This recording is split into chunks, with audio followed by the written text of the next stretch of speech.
L-istatwi ħadu posthom, il-pavaljuni u l-liedna iddendlu mal-ventijiet u l-manuskritti mużikali ħarġu mill-vetrina tal-gazin. Dan sabiex tul din il-ġimgħa tkun iċċelebrata l-festa għadu nur San Giuseppe f'Halkirkop. Festa li din is-sena se tibqa' mmarkata f'qalb il-Giuseppini b'ġemellaġġ mużikali bejn l-aqda mużikali tagħhom u dik ta' Ċitta di Xilli f'Sqallija. Dan wara li l-banda San Giuseppe kellu l-opportunità li taqsam it-talenti tagħha f'servizz f'Xili f'Marzu li għadda.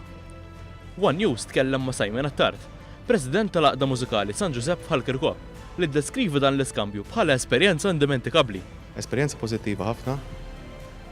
Kenna kummenti ħafna sbieħ minn delegazzjoni li konna. Kienet esperjenza fejn tallimna wkoll, fejn rajna d-diversità fil-kulturi tagħna, fil-mod kif niċċelebraw il-festa tal-istess devozzjoni, pereżempju. Waqt żjara f'dan il-gazin minn l-istorja u kultura, kellna l-opportunità li nitkellmu ma' Girolamo Manenti, surmas tal-banda Taljana, li stqar li hu onur kbir għalih u għall-mużiċisti li qed idoqqu fil-festa tal-patrun tagħhom f'pajjiżna. Ġejna mill-qwa b'entużjażmu kbir u allura qed nistenna l-istess ħaġa. Anke aħna ninsabu lesti li nagħtu l-massimu tagħna u se naraw li nagħtu l-aqwa tagħna. Fil-fatt ġibna l-mużiċisti kollha tagħna u ninsabu kburin b'dan il-ġemellaġġ.